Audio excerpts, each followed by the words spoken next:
Thank you so much for the. Okay. Hi everyone. Thank you so much for coming today. And yeah, so I just defended my PhD a couple of weeks ago, and I started my new job as a postdoc yesterday, actually. So today I will talk about the last chapter of my dissertation research, looking at how extreme river discharge and climate change can impact the carbon in the system in the small estuary in the Chesapeake Bay. So I came to United States in 2015, July 2015. So over the past almost 8 years, we see this around 20 parts per million increase in carbon dioxide in the atmosphere, which doesn't sound like a large number. But if we put this into a historical timescale, for example, it took about 130 years for air CO2 to increase from 280 to 300 ppm, which is showed by this blue line here. This is primarily driven by anthropogenic carbon dioxide emission due to combustion of fossil fuels. And the gray line here in this plot shows the time series of carbon dioxide emission every year into the atmosphere. So you can see over time, like in recent years, it has been stable, relatively stable, but every year we still emit lots of carbon dioxide into the atmosphere. So what really matters for CO2 concentration is the cumulative emission of CO2 over time. If we look at this in the even longer time scale, going all the way back to 800,000 years ago. Again, here shows the carbon dioxide concentration. The recent increase in CO2 concentration, like over the past six decades, are more like an instantaneous jump from this low level to this high CO2 concentrations.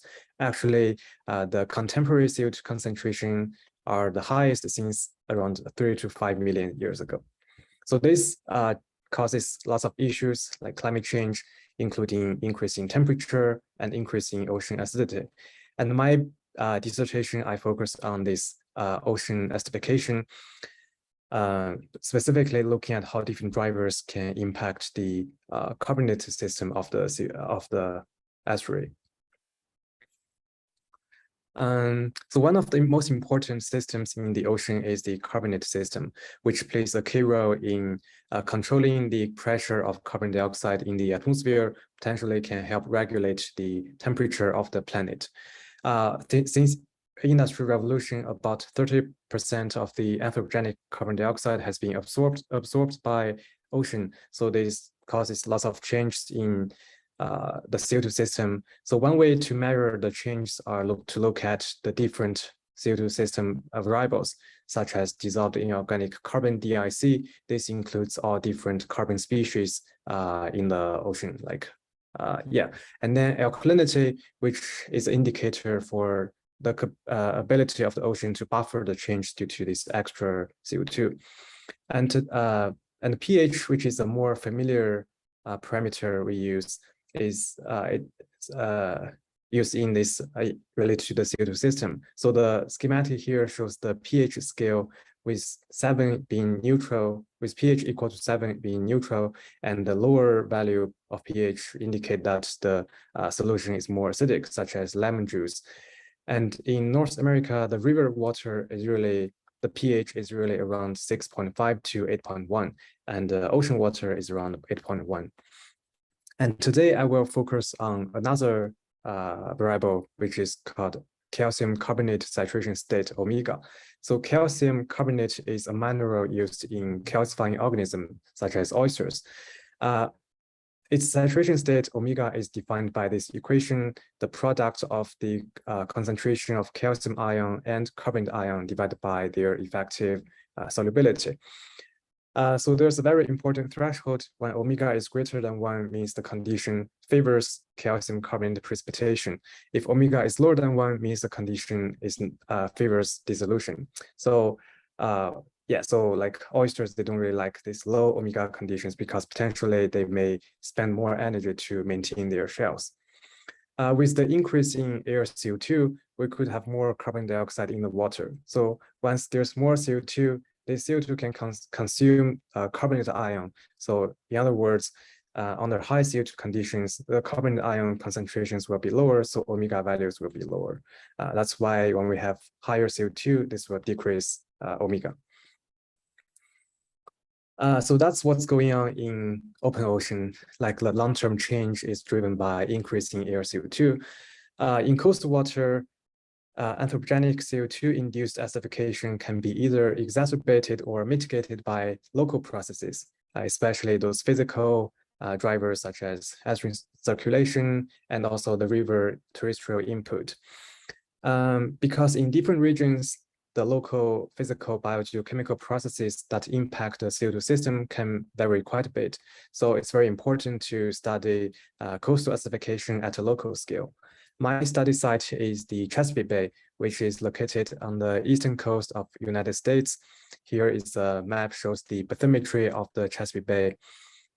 And over several decades, in the Chesapeake Bay region, there has been lots of study focusing on eutrophication and low oxygen and nutrient management in this region.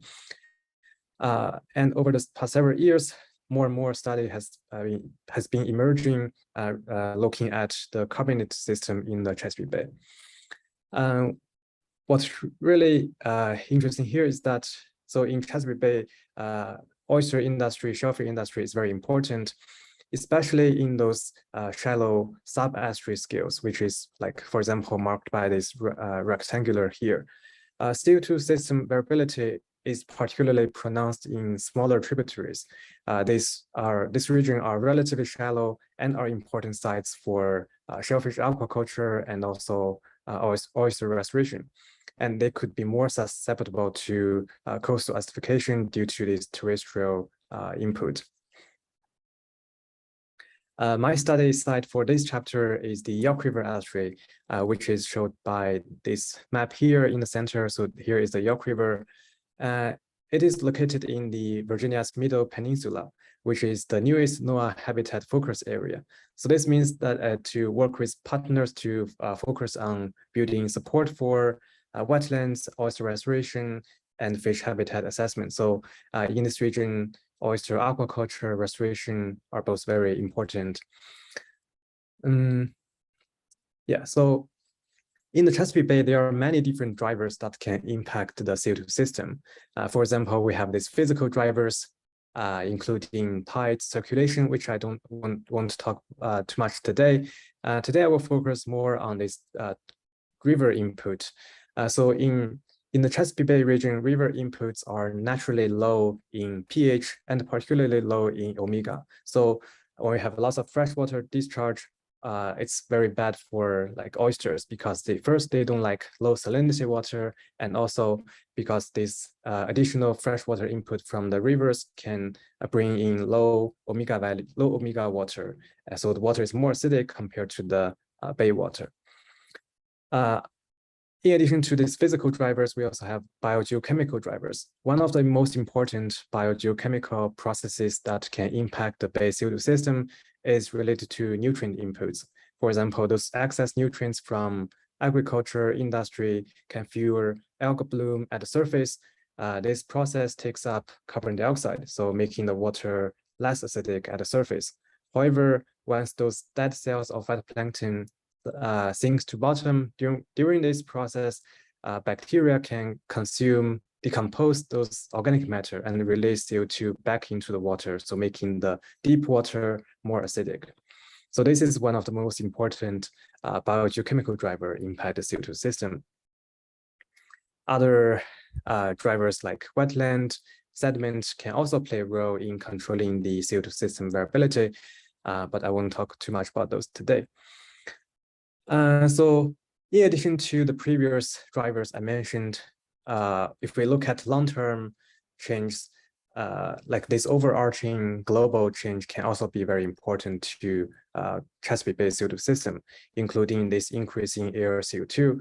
The figure on the left here, I'm showing the CO2 projection in the future based on different emission scenarios, with the blue line being the highest emission scenario, RCP 8.5.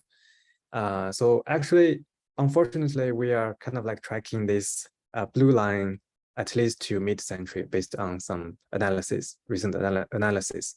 So the increase in air CO2 can continuously increase water temperature. The figure in the center here, the solid lines are observations of water temperature in the Chesapeake Bay, and dashed line is the projection of a global climate model downscaled to the Chesapeake Bay. So we can say in both observations and these future projections, we see a clear increase in trend in the temperature, which is also a driver for CO2 system variability. So if we compare the recent year 2017 to a future year 2067, so over these 50 years, we see this much increase in air temperature and air CO2 based on this high emission scenario. So this climate change not only increase CO2 temperature, but at the same time, there are some recent studies suggest that the precipitation intensity will be increasing in the future. So we could have more high extreme precipitation events, bringing more like this episodic high discharge events into episodic high discharge into the Chesapeake Bay. The figure in the center here, I'm showing the river discharge in the York River estuary, which is the study site I mentioned earlier. So with the blue line showing the discharge in 2017, a dry year, and red line shows the discharge in the wet year, 2018. So we can see much higher discharge in the wet year, especially this May high discharge event, and also consistently high discharge throughout the winter and fall. This high discharge in 2018 caused die-off of oysters in the Chesapeake Bay region. So for this chapter, my research question was, what are the impacts of this extreme river discharge and climate change on the CO2 system on the CO2 system of the York River estuary? And for this part, for today's presentation, I will only focus on one parameter, omega calcite. So it is the saturation state of calcite, which is the mineral used in juvenile and adult oysters. Just a quick reminder, if omega greater than 1 means it favors precipitation of calcite, and if it's lower than 1 means it favors dissolution of calcite. I use a numeric model to study this question. So the figure on the left here shows our domain of our coupled hydrodynamic biogeochemistry model, showing the bathymetry. So this is the York River. We see this deep channel here in the center, with the green region representing the tidal wetland in the York River. The York River has two major tributaries, Pamunkey, Mattaponi, and the place where they merge together is called West Point. So in this model has very high horizontal resolution, has 120-meter resolution. So we provide important model forcing, such as atmospheric forcing, including air temperature, precipitation, etc., and also the estuarine boundary conditions. So these three boundaries are connected to the Chesapeake Bay. So we provide information such as temperature, dissolved inorganic carbon along this boundary. And also we have river inputs from the tributaries. With all this information, we can simulate the hydrodynamic and also carbon nitrogen cycle in this region. And for my research, I focused on the carbon cycle. Today, I will talk about two model simulations. One is the recent model simulation conducted over 2017 and 2018, including both the dry year and wet year. The figure here shows the York River discharge, which I also mentioned earlier in the presentation, including both the dry year and wet year. Another simulation is under future conditions. And in this future model experiment, I have an assumption. So I assume that the river input doesn't change in the future, which means that 2067 is also a dry year like 2017, and 2068 is a dry year just like 2018. The only difference in this future model experiment is the higher water temperature, higher atmospheric temperature, and higher air CO2 driven by this higher air CO2 and temperature in this RCP 8.5, the high emission scenario. Let's take a look at some of the model results here. What I'm showing here is the average summer omega calcite along the center of the York River.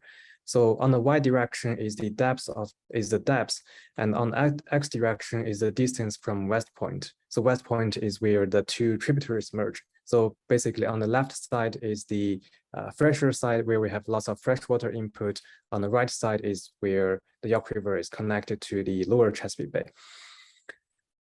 So the color scale here shows the low omega calcite values in the freshwater part, because in the Chesapeake Bay we have most of the tributaries, they have very low omega values, and the omega value increased towards the downstream here. So that's the recent dry year. Sorry, I forgot to mention that omega equal to 1 is showed by this black contour here. The white lines are the salinity contours. In recent wet year, which is 2018, when we have lots of freshwater input, we see these lower omega calcite values because you can see this darker blue color showed in the panel here. And the contour of omega equal to 1 is pushed downstream by about 10 to 15 kilometers.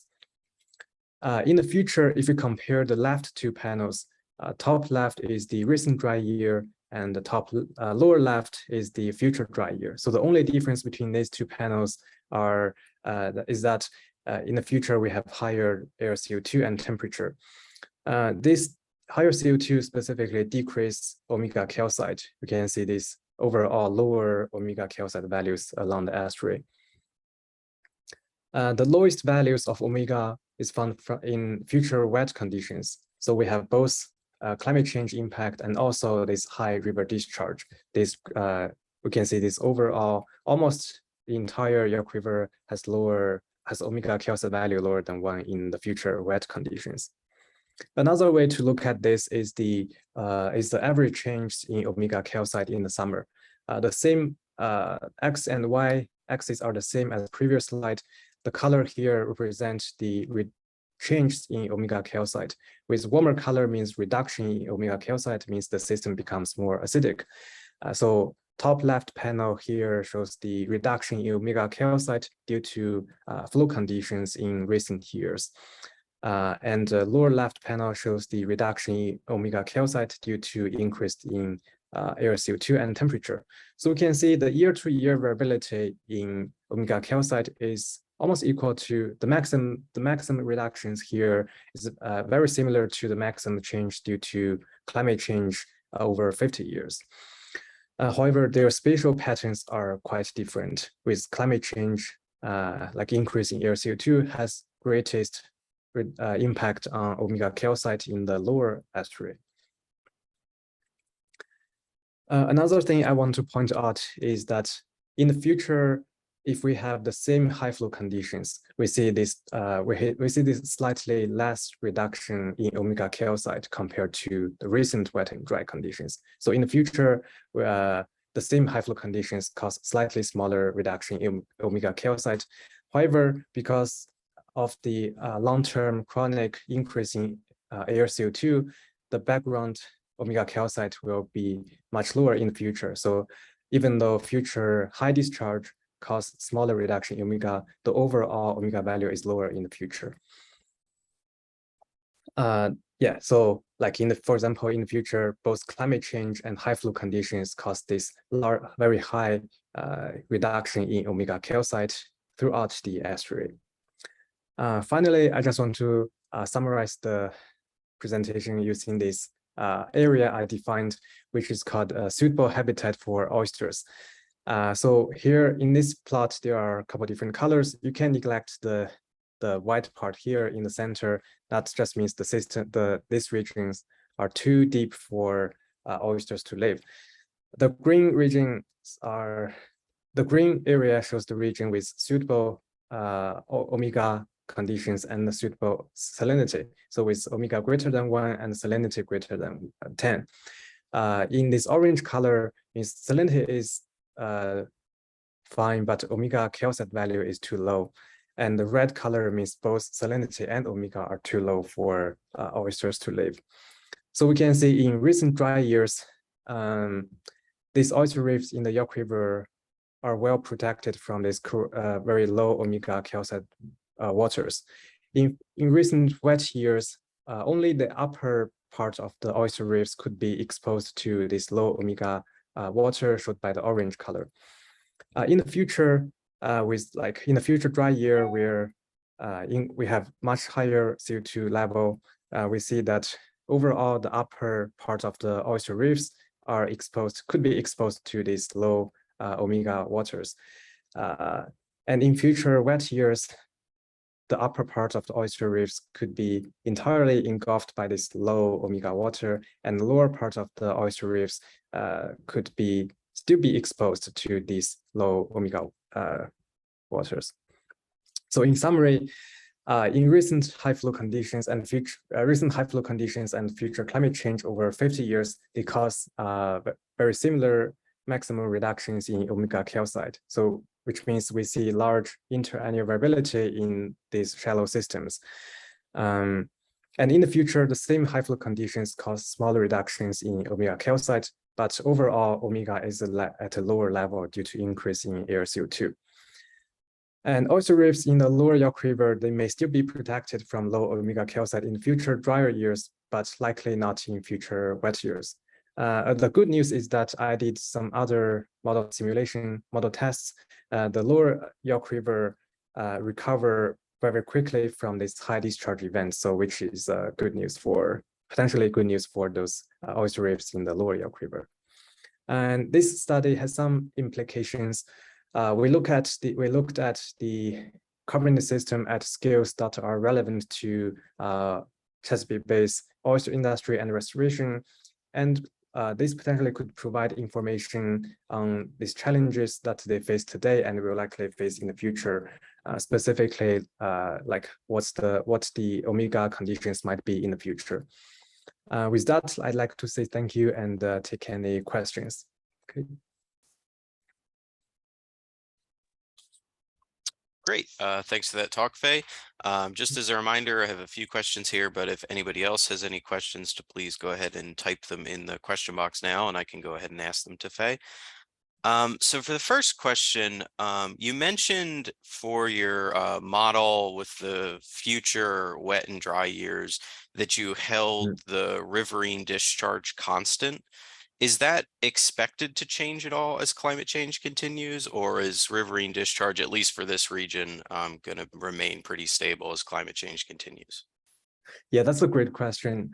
So there's some, like a recent study, I think it's so overall, based on the global climate models, so overall, the overall, for example, the annual total amount of discharge doesn't change much. It's just we have very short, like over a short amount of time, we could have lots of river discharge coming into the system. So we could have more extreme events, but overall, the total amount of the discharge doesn't change too much.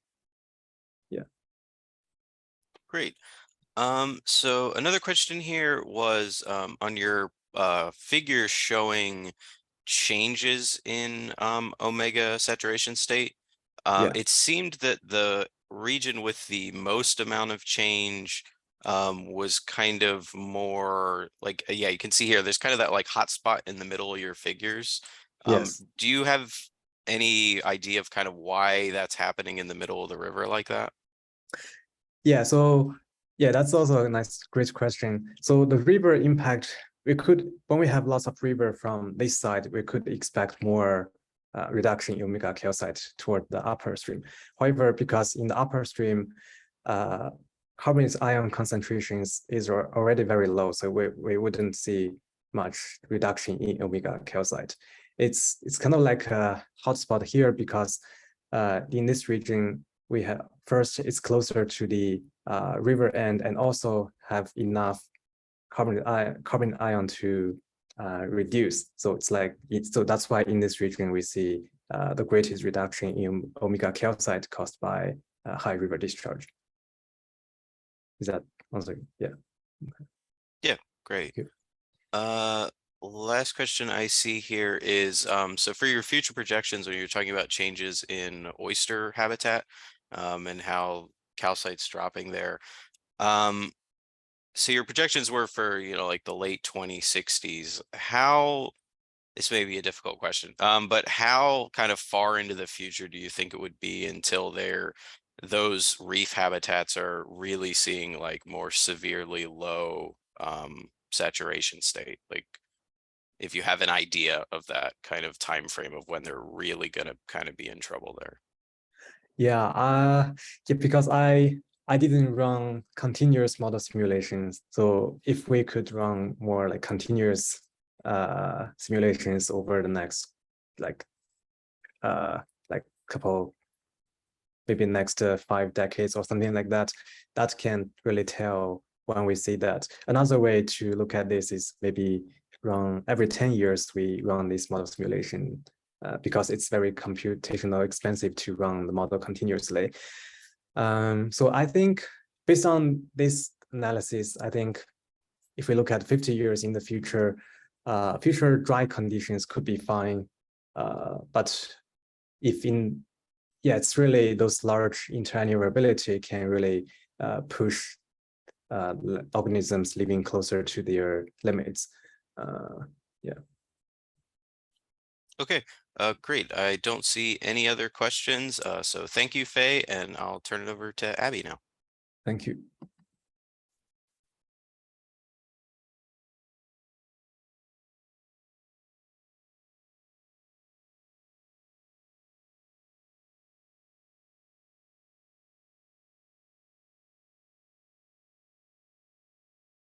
Okay, great. Can everyone see my screen?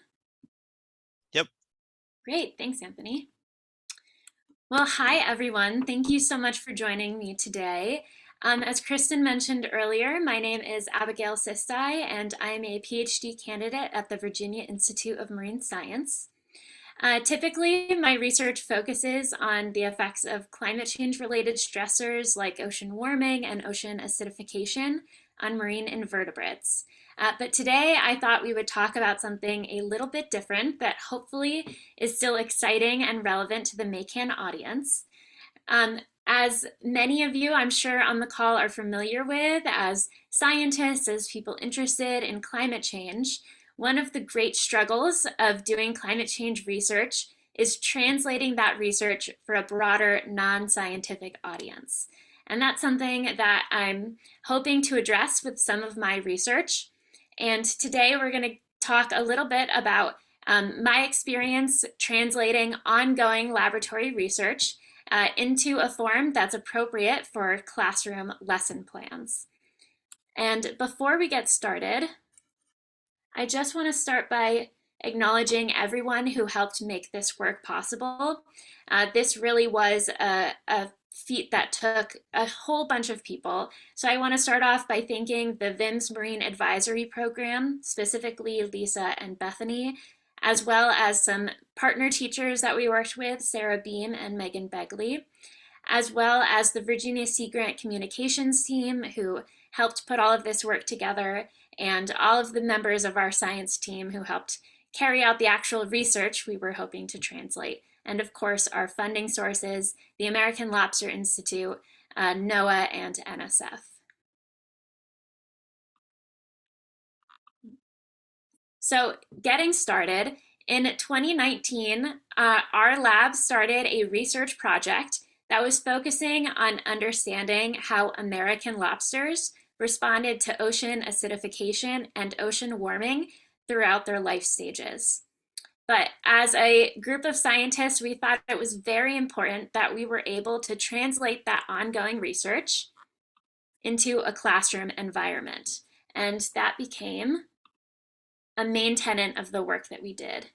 My slides will move. Yes. So in addition to answering our research question, we also wanted to find out how we could bring ocean acidification research into the classroom.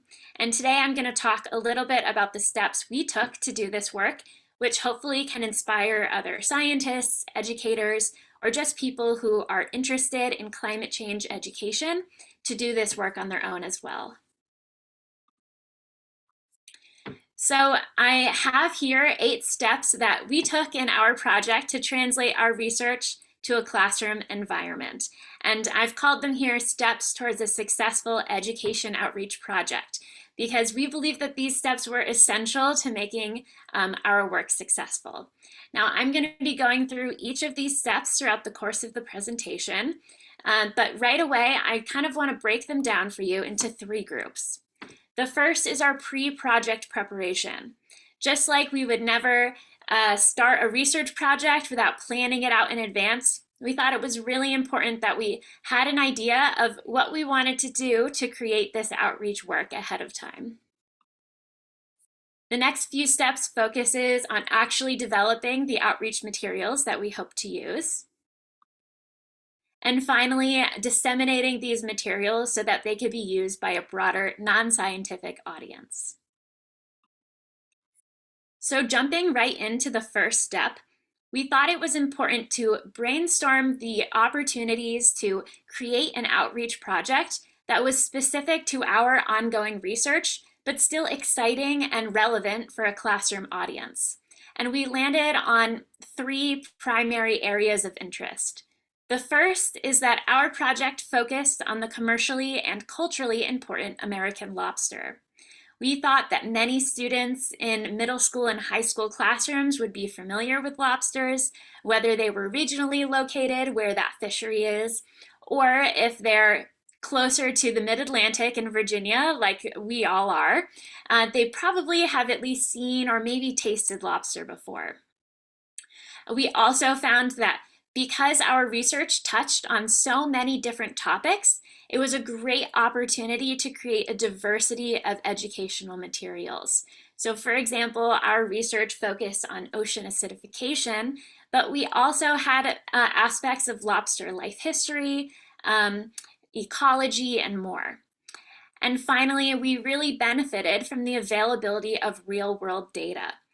Because our research was ongoing, we were able to provide new and of-the-minute information to classroom environments, while also leveraging a plethora of databases that already exist on ocean acidification and similar climate change topics.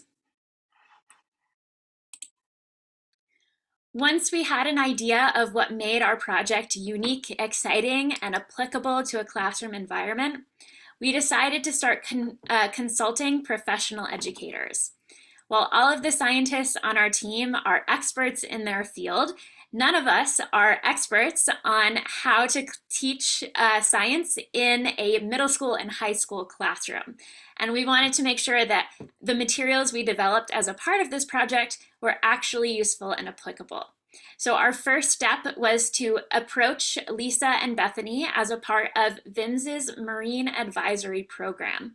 Now, these 2 are amazing. They're former classroom teachers, and their role here at VIMS is to help work with scientists in order to find out what sort of outreach projects they can do as a part of their research, as well as sharing existing resources that we already have here at VIMS and helping connect us with existing classroom teachers who might be interested in participating in such a project. So with their help, we reached out to Megan and Sarah, who are 2 classroom teachers, one here in Virginia and one located in Maine, where our study organism, the American lobster, is most commonly found. So working with these experienced classroom teachers was great for the forward momentum of this project because they had experience creating lesson plans. They were interested in hands-on and novel approaches to learning, and they were committed to working with us to develop new curriculum based on this ongoing research. So once we had assembled our team of both researchers and educators, we decided that just like a typical research project, we needed to develop a timeline. We wanted to make sure that the outreach project that we were proposing wasn't going to be crammed into the end of our research timeline and wasn't going to get forgotten along the way. So we broke down all of the tasks that we wanted to complete during the 3 years of our grant and our experiment. Now, I'll go into much more detail of what we accomplished in each of those years, but this is just an example timeline. So once we had wrapped up that pre-planning phase, it was time to start actually developing our outreach materials. Now, the first step we took in this process was to utilize existing outreach training so that our science team could be more familiar with how to work with an educational materials and in an educational environment so that we could better facilitate communication between ourselves and our partner teachers. So to this end, I participated in a program called Virginia Scientist Educator Alliance, or VAC. This program involves formal training for graduate students on how to translate their existing dissertation research data into lesson plans that are appropriate for a variety of ages.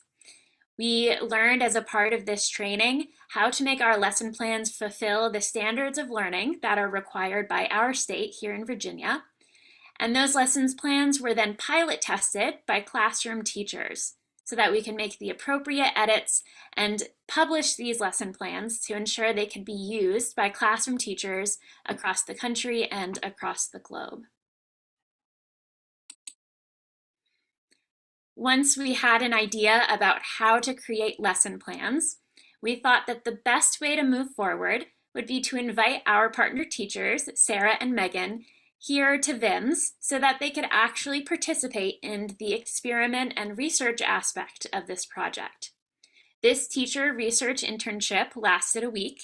We hosted Sarah and Megan on site, and they were able to meet with our science team, talk to us about the goals of the research and the methods we were using, and they were actually able to participate in data collection and using all of the equipment so that they had that hands-on experience that they could then bring into their lesson plan development and into their classrooms to share with their students. At the conclusion of that week-long internship, our partner teachers met with us and we started brainstorming what aspects of the project they had seen and participated in would be most appropriate for lesson plans that would be beneficial in a science middle and high school classroom.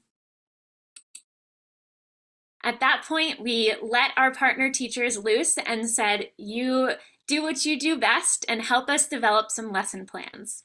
So we provided our partner teachers with visuals and data and other resources they needed to complete their lesson plans. But we really focused on a few key things to make this as useful as possible. The first was scaffolding activities.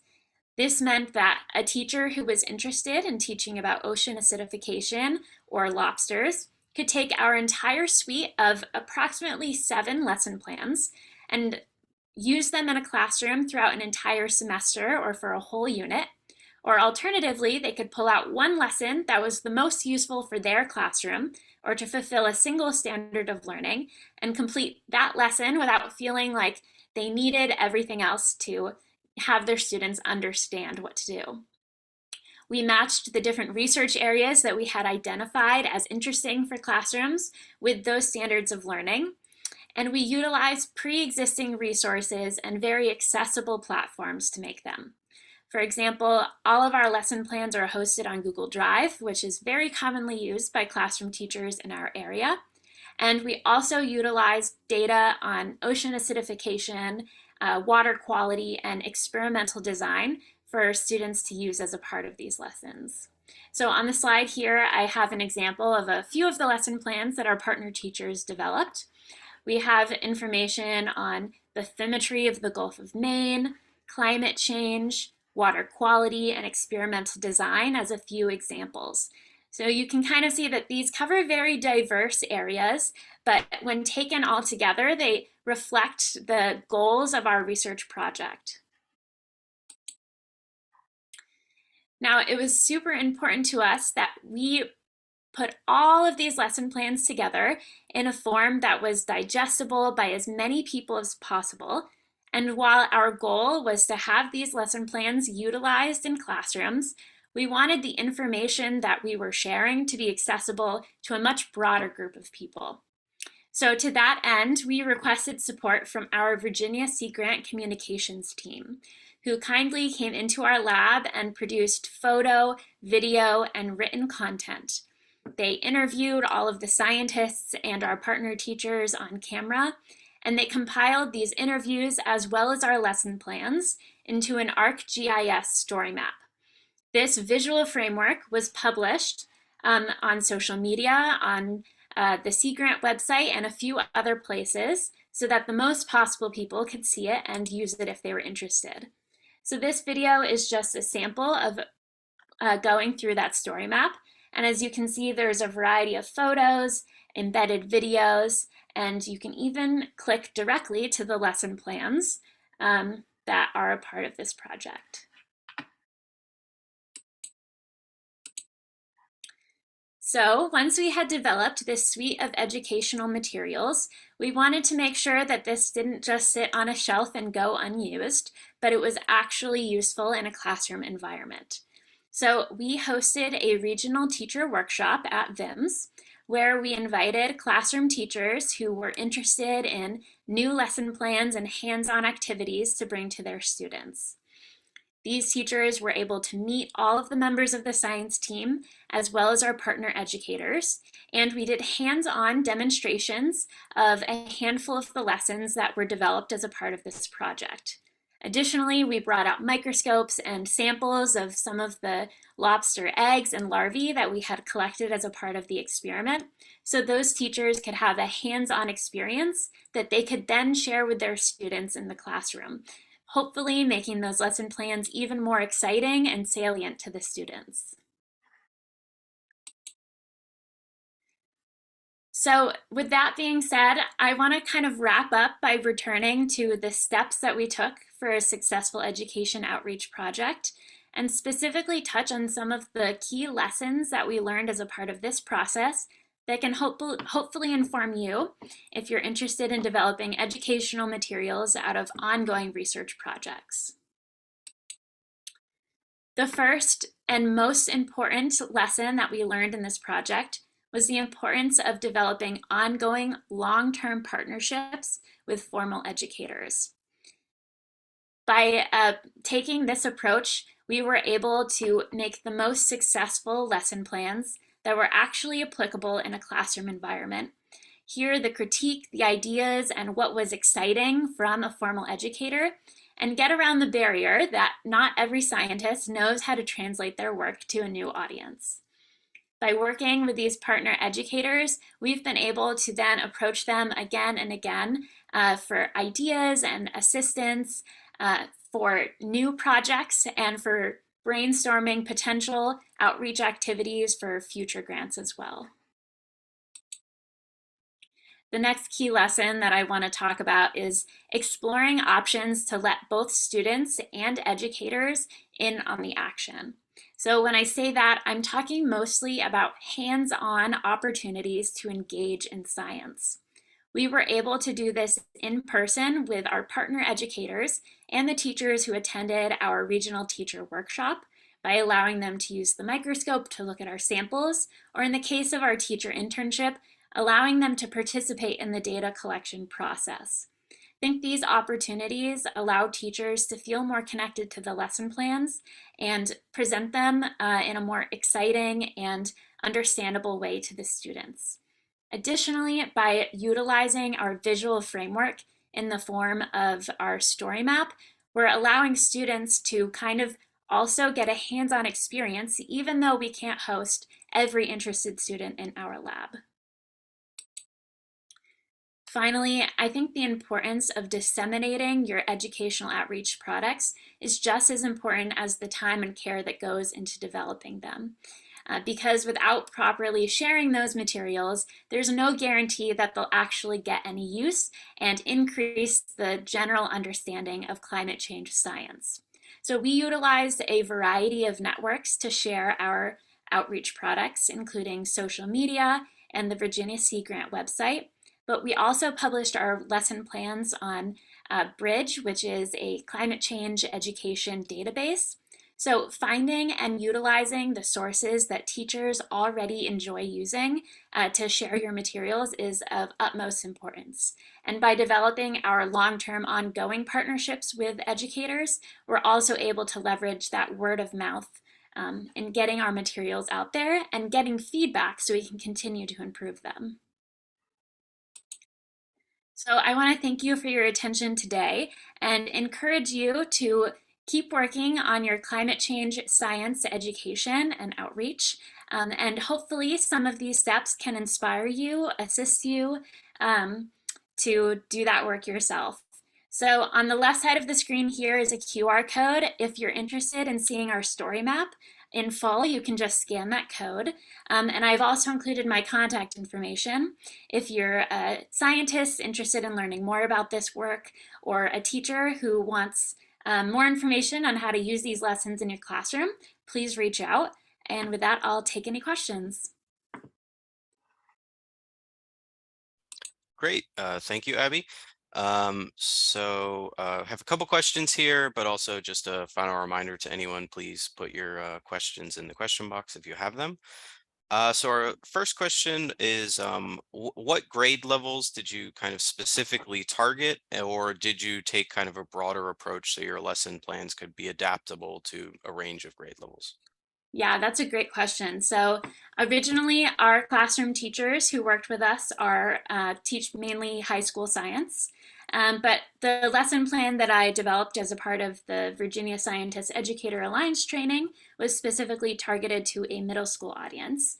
But using the scaffolding, the combination of many lesson plans, we think that this can be pretty well adapted to multiple grade levels.